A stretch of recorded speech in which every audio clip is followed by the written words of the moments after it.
अब हम प्रश्नावली 10.1 का तीसरा प्रश्न करेंगे। क्या प्रश्न है?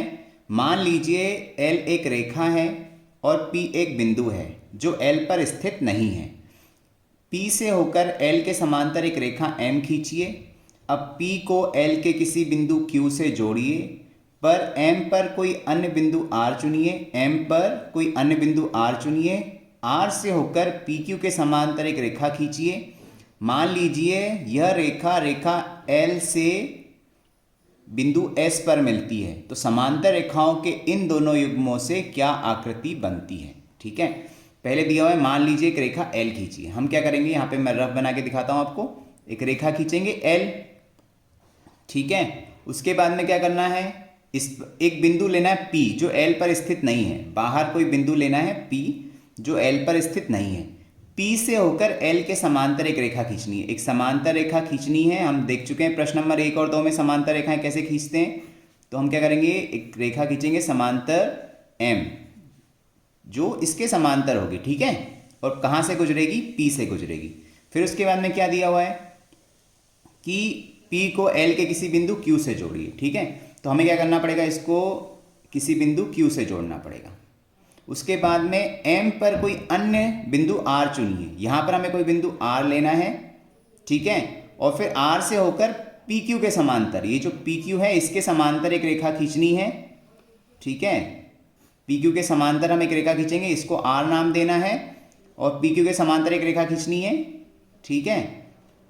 और ये बिंदु जहाँ L पर इसको कट करेगा उसको क्या नाम देना है, S नाम देना है। तो पूछा है कि ये जो दोनों युग्मों से PQRS जो बना, ये कौन सी आकृति है, ठीक है। तो ये हम देखेंगे कि ये कैसी कौन सी आकृति बनी, इसको क्या कहते हैं। पहले हम ये देखते, देखिए पहले हम क्या करेंगे, एक रेखा खींचेंगे L, ठीक है। फिर उसके बाद में हम क्या करेंगे, L खींचने के बाद में हमें ये एक रेखा खींचनी है, एक बिंदु लेना है P और P से होकर इसके समांतर एक रेखा खींचनी है।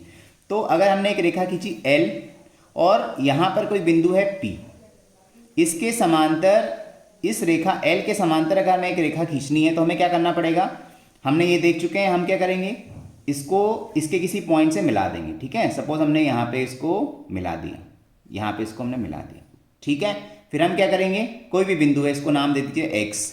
अब ये वाला जो कोण बना उसके बराबर हम यहाँ पे कोण बनाएंगे, ठीक है। पहले हम क्या करेंगे, यहाँ पे कट लगाएंगे, फिर इतना बड़ा कोण बनाएंगे, फिर ये जो कट मिलेगा इसको मिला देंगे, तो हमें रेखा क्या मिल जाएगी, M मिल जाएगी, ठीक है। फिर हम क्या करेंगे, यहाँ पर कोई बिंदु S ले लेंगे। पहले इस P को यहाँ पर इससे मिला देंगे, ठीक है, एक बिंदु Q से। फिर यहाँ पर हम एक बिंदु ले लेंगे R, ठीक है। फिर ये जो PQ है इसके समांतर हम यहाँ पे एक रेखा खींचेंगे, ठीक है। तो हमें क्या मिल जाएगी, ये RS मिल जाएगी। तो ये जो शेप मिलेगा, ठीक है, ये क्या है, एक समांतर चतुर्भुज है, ठीक है, क्योंकि इसके आमने सामने की भुजाएं क्या हैं, समांतर है। इसको इंग्लिश में बोलते हैं पैरेललोग्राम, ठीक है, पैरेललोग्राम, या हिंदी में बोलते हैं समांतर चतुर्भुज, ठीक है। तो चलिए शुरू करते हैं। पहले हम क्या करेंगे, पहले हम रेखा L खींचेंगे, ठीक है। तो हम रेखा खींच लेते हैं L। सबसे पहले हम क्या करेंगे, एक रेखा L खींचेंगे। तो ये मैंने एक रेखा खींच दी L, ठीक है। इसका क्या नाम देना है, L नाम देना है, ठीक है।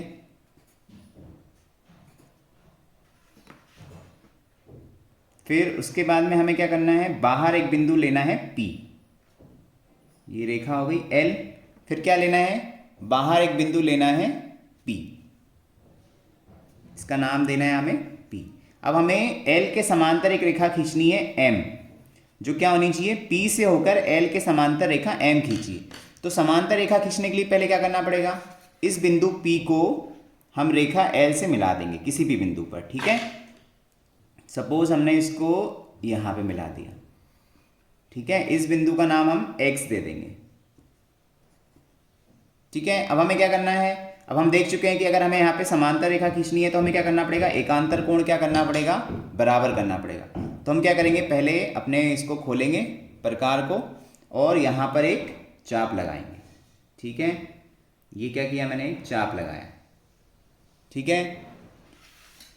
ये चाप लगाया। उसके बाद में हमें क्या करना है, इसी त्रिज्या का चाप कहाँ लगाना है, इस बिंदु पर लगाना है, ठीक है। इसी त्रिज्या का चाप मैंने इस बिंदु पे लगाया।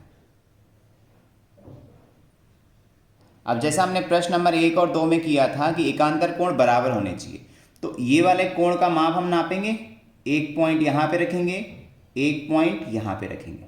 ठीक है, तो देखिए ये दोनों कोण बराबर हो गए, ये कोण बराबर, इतना बड़ा कोण है। अब हम इतना ही बड़ा कोण क्या करेंगे, यहाँ पे बनाएंगे, यहाँ पे हम कट लगाएंगे। तो ये कोण क्या हो गया, इस कोण का जो माप है इसका भी क्या होगा, उतना ही माप होगा। तो यहाँ पे हमें एक पॉइंट मिल गया, ये पॉइंट मिल गया। इस पॉइंट को इस पॉइंट से मिलाते हुए एक रेखा खींच देंगे।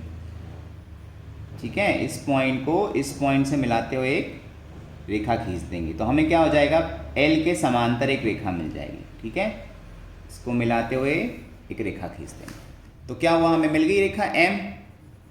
ठीक है, ये किसके समांतर है, रेखा L के समांतर है। अब इसके बाद में हमें क्या करना है, P से होकर L के समांतर एक रेखा हमने M खींच दी। अब P को L के किसी बिंदु Q से जोड़िए। अब L पर कोई भी बिंदु ले लीजिए, कहीं पर भी ले सकते हैं, यहाँ पे हमने एक बिंदु ले लिया Q। अब इस P को हमें इससे जोड़ना है। ठीक है, P को L के किसी बिंदु Q से जोड़िए, जोड़ दिया हमने। उसके बाद में क्या दिया हुआ है, M पर कोई अन्य बिंदु R चुनिए। ये जो रेखा M है इस पर कोई बिंदु लेना है R, तो हमने एक बिंदु ले लिया R। उसके बाद में बोला है अब PQ के समांतर एक रेखा R से होकर PQ के समांतर एक रेखा खींचिए। अब यहाँ पे R से होते हुए एक रेखा खींचनी है जो इसके समांतर होनी चाहिए। ठीक है, तो हम क्या करेंगे, अब देखिए समांतर रेखाओं में हम पढ़ चुके हैं कि समांतर रेखाओं में 3 चीज़ें होती हैं। एक तो हमने जो गुण यूज़ किया कि समांतर रेखाएं, अभी हमने समांतर रेखाएं ऐसे देखी थी, अभी समांतर रेखाएं ऐसे खींचनी है। ठीक है, तो एक चीज़ तो ये होती है कि समांतर रेखाओं में जो एकांतर कोण होते हैं वो बराबर होते हैं।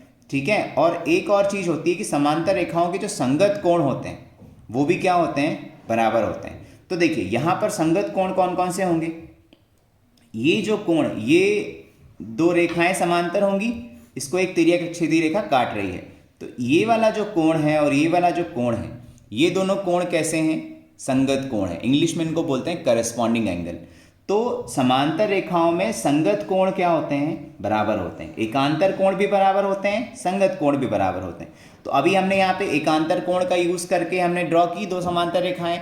अब यहाँ पे संगत कोण हम यूज करेंगे, तो ये वाले कोण के बराबर हम यहाँ पे एक कोण बनाएंगे। ठीक है, तो ये कोण इस कोण के बराबर हो जाएगा, तो ये रेखाएं क्या हो जाएंगी, समांतर हो जाएंगी। ठीक है, तो हम पहले क्या करेंगे, इस कोण को नापते हैं। पहले यहाँ पे हम एक आर्क बनाएंगे, एक चाप काटेंगे।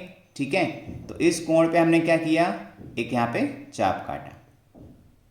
ठीक है, फिर हमने उसी त्रिज्या का चाप यहाँ पर काट दिया इस पॉइंट पे।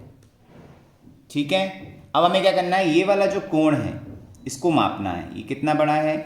ठीक है, ये देखिए इतना बड़ा है ये, तो इस बिंदु पर हमें इतना ही बड़ा कोण चाहिए। ठीक है, तो हम क्या करेंगे, यहाँ पे रख के, इस पॉइंट पे रख के एक यहाँ पे कट लगा देंगे। ठीक है, तो ये देखिए ये वाला कोण हमें मिल गया, इतना बड़ा कोण हमें यहाँ पे चाहिए था। ठीक है, तो ये कोण और ये कोण क्या हो गए, बराबर हो गए। तो ये वाले जो एंगल है या ये वाले जो कोण है, इन कोणों को क्या कहते हैं। ठीक है, ये जो कोण है इनको क्या कहेंगे, इस कोण को क्या कहते हैं, इंग्लिश में बोलते हैं करस्पॉन्डिंग एंगल और हिंदी में बोलते हैं संगत कोण। अब हम क्या करेंगे, तो ये पॉइंट मिल गया हमें। ठीक है, अब हम इस पॉइंट को इस पॉइंट से मिलाते हुए एक रेखा खींचेंगे, तो ये रेखा क्या होगी, रेखा PQ के समांतर होगी। ठीक है, हमने ये वाला पॉइंट R से इस पॉइंट को मिलाते हुए एक रेखा खींच दी।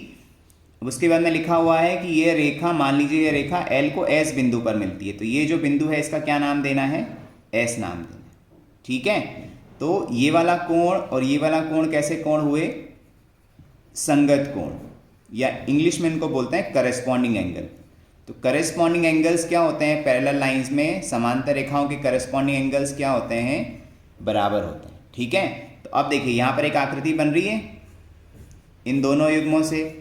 इस आकृति को क्या बोलेंगे, ये कौन सी आकृति है, ये है समांतर चतुर्भुज। इंग्लिश में इसको बोलते हैं पैरेललोग्राम।